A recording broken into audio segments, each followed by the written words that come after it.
My name is Callie Vallecio, and this is a review of Our Iceberg is Melting by John Cotter and Holger Rothenberg. This is for Nursing 5343, Nursing Leadership in Health Care Systems. The first author, Mr. John Cotter, is a best-selling author. He is the co-founder of Cotter International and a leader amongst business organizations for invoking change. Mr. Holger Rothenberg, he is also a world-renowned author, leader for change, and he's also the principal at Cotter International. So the two of them have a good connection. They wrote this book to have a purpose of sharing a short story written as a fable for others to relate to help them facilitate change within their organization. So this book was used to motivate others going through a difficult time or teams that don't really work well together. And so what they did is they encourage readers to confront their issues by using an 8-step program to hit all of those major points as they work together. This audience is very broad. There's not many of us that don't go through some type of struggle, right? And so whether it's inside your house, inside your workplace, large organizations, clubs, really this audience can be just about anyone. So as I mentioned, this book is a fable. It talks about a colony of penguins who are realizing they have a major problem. Their home is melting.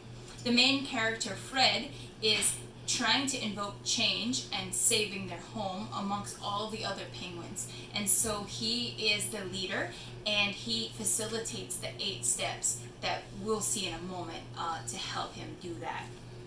Change is not easy. You will always get backlash from some of your teammates. And so in this book, it's very relatable to some of those personalities you may see. It's based on Cotter's research on those 8 steps to generate change in any groups, and we're shown how to use those 8 steps. And so what those are is a sense of urgency. We want to help others see why change is immediate. Guide a team. We want a strong sense of team, urgency, a credibility, authority within that team.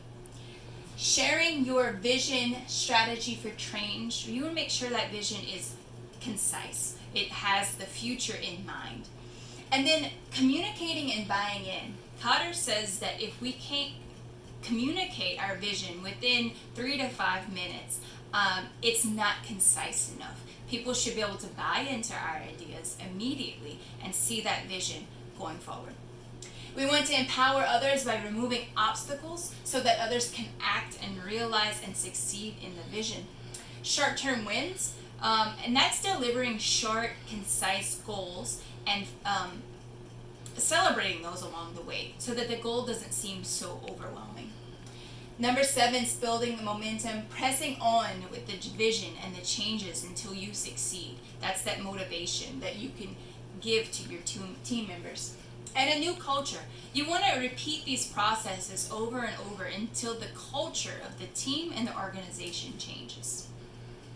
So the shortcomings and strengths of this book are kind of reversed depending on which perspective you have. The message was given as a fable, and the characters were fictional. That doesn't quite work for everybody. However, they were relatable as a character, and the book is easy to read. It's straight to the point with great graphics.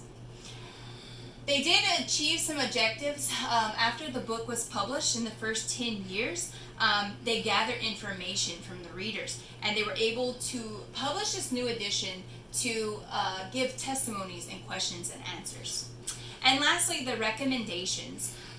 This book is a good tool for any organization going through hard times, and I would recommend that high school seniors or undergraduates going into the workforce or any team read this book and be able to apply it. And so I'll leave you with transformation is not a process, it is an event. And this was by John Cotter. Thank you for listening.